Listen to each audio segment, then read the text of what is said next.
ndiyankhule za munthu uyu wotchulidwa Mike Wausi, kapena kuti manganya, kapena kuti manganyera. Zina limeneli la manganya likuchokera ku manganyera. Manganyera ndi chinthu chimene chimapanga mosokoneza, kapena kuti munthu ofuntha, kapena kuti munthu amene zochitika zake wanthu amamuona ngati ndovuta. Koma funso ndokuti Mike Wausi manganya ndovuta. Okay. Manganya kapena manganya ni ndani? Ndiyeyu kapena ndi zina? Mungu apati ndiyankhuleko chinthu china. Munthu amene analiwa straightforward wabwino ku UTM asanabwera kabambe ndi amene uyu. Munthu amene analiwa wabwino straightforward ndi amene uyu. Ndi mwana amene bambo yake atakhala kuti ali ku State House azifuna atatuukako ali mutanki ali ku area 14 akambeza ali kumeneko akupanga zina zake maduti ndi ana kumeneko makabudu awo atasokeredwa zigamba zokwana 3 koma matako akuoneka. Ndiye ndikumugwira kumvuza chakuvuta ndi chani iwe unali ku State House. Mwana iweyo kwako koti ukhale iweyo ndikumudi koti ukhale iweyo siku inaswayi koma manga sanja ngona isi chakuvuta ndi chani kuti ukapezeke uli mchina maji chakuvuta ndi chani kuti ukapezeke uli machinjiri mwana mukapezeka kumudi sawa fotokoza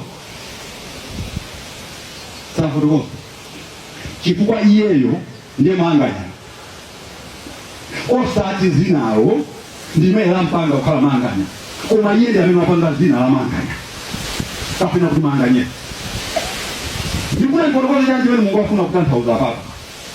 Munthu amene mukamona atapita pamunda kaatapita pena paka ukaja saa kupanga mmene apangira andale kumapita ine ndizoona nthawi ya kampeni ndikumapita ukaja usipanda kupita kumaka mama mphwawo koko kapena kumwena chile mankhwala ndikukaidwa Jackson ndikumapita ukaja kumaka aja matemba kuti Jackson ndakwile ntchito kuti akaja asadwale kupanga chimene saa kufuna koma kwapanga wanthu kuti azooneka ngati anafe limodzi si amene uja amapanga chimene ali ye uja ali nthawi zambiri amene amuyandikira akamfuse amazizimuka atapanga chinthu amakazipusa pambuyo atapanga kale chinthucho atazipezekesa pa chinthu chifukwa alichoncho samaziwa amaloja samaziwa kuti andichumwa ndipo sazaziwa kuti andichumwa anjama moyo mwake amafuna pali anthu osauka akapezeke pamenepo chifukwa anapangidwa choncho yeye ndo osauka mtima osati ndiwolemera mtima.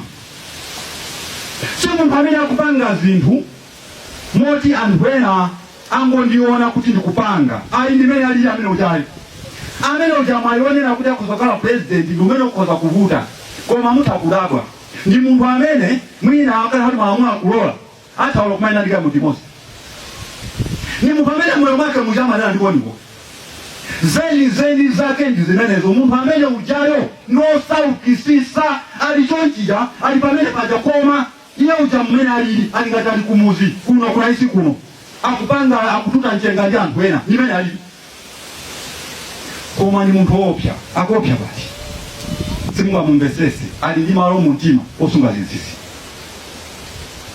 mpaka na lero a UTM sakumumbesa ndiponso kuyambira poyambirira samamumbesa ndi munthu amene amayima pa chilungamo ndipo ndi chilungamo chake chimabweresera mavuto koma pali chifina chokoma salola kusiya chimene akupanga atakuzoti mchilungamo kumene ali lero ampeza kuti ndi munthu amene akhoza kumugwisa ntchito chifukwa cha umanganyira akhoza kuzipeleka kupanga china chilichonse ndiye kuti akhoza kusuka mbali ina komano hali ndiyo kuti sakumuziwa kodi akukonza zinthu mulikire miezi 5 malingana ndi munthu kuchokera mulikire miezi 5 mumuzi wa manganyira sakumuziwa iwo ndiponso sampezera chimene akufuna sampezera si chimene ali koma kumutenga pa ground kumuyika choncho mukhoza kumumbesesa mofulumira kuona kuti akupanga zimene tikupanga koma ali ndi zenjera likulu mu mtima mmene akeka mu chinsisi olokondedwa wake sanga muze koma ndimati ndimuze Malawi kuti ndosauka yewe ndipo kanakhala kuti yewe ujali mwayi wa president mukanadabwa kukapezeka ndi wanthu amene ndosaukisisa kukonda osaukisisa kwambiri kuchokera mu mtima ndi munthu amene akhoza kulola chinthu chonse chichitike kodi ndofana ndipo ndikaniro pang'ono pamene asiyana uyu amakhulupirira chilichonse chimene chichitike ndikhoza kutukwanidwa pano anthu atakwana chonse pano koma mpaka ndikwanise chimene ndikufuna pamene pondikaniro lwacho chosonga tiye uonekaso osauka komano amafuna chinthu choti achimvesese mwachangu achimvesese chinthu mwachangu wanthu samumvesese yeyo mwachangu koma ndiwachoncho amene ndi mphawi ulali ulemera ndi mphawi ndithu komano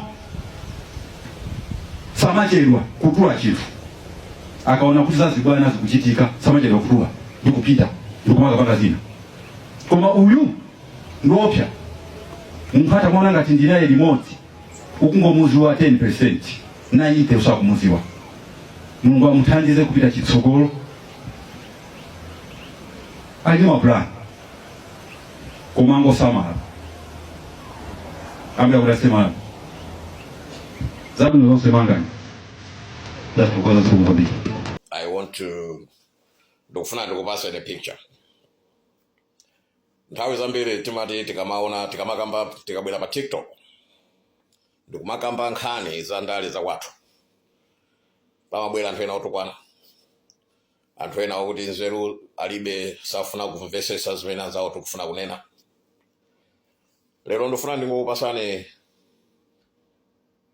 picture imodzi ndifuna ndipereke ulemu kwa munthu amene pa page pano takhala tikumung'amba kwambiri timamuti Dr. Michael Ussi. Munthu amene wandisangalatsa kwambiri. I believe kuti Dr. Michael Ussi wapanga zinthu zimene anthu andale ambiri akukanika kupanga. I'll tell you why.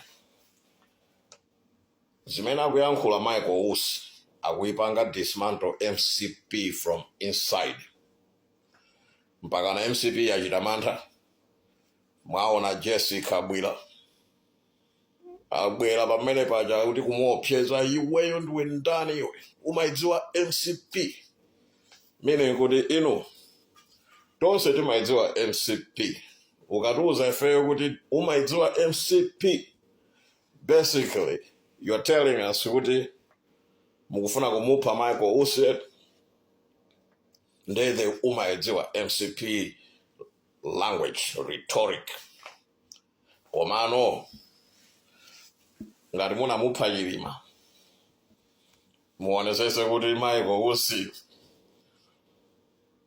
mukhale super smart because ndikamunthu kanzeru kwambiri amaoneka kuti because ndi comedian anthu a comedy anthu timapanga undermine koma Michael Ussi waonesa kuti ndi wanzeru kwambiri zimene akuyankhula akuchotsa ulemu wonse umene timampasa Chakwera akupanga dismantle system yonse imene apanga setup achina Chakwera one by one zimene akuchita ine zikundisangalatsa because I'm a political student. I follow global politics. Ndimafuna ndizipanga understand mene anthu akuganizira mene anthu akuyendesera maiko awo zimandisangalatsa. I'm a writer. Ndikupanga publish my books anga ndikupanga publish 2 books at once where I have my political views. But pakali panopa I want to give flowers to Dr. Michael Ussi. Munthu amene wandisangalatsa kwambiri. I want to give him his flowers as he's there right now. I want to say, Michael Ussi, receive your flowers. Waingamba to MCP to ukukunga MCP yaluza ma votes. It's because of Dr. Michael Ussi.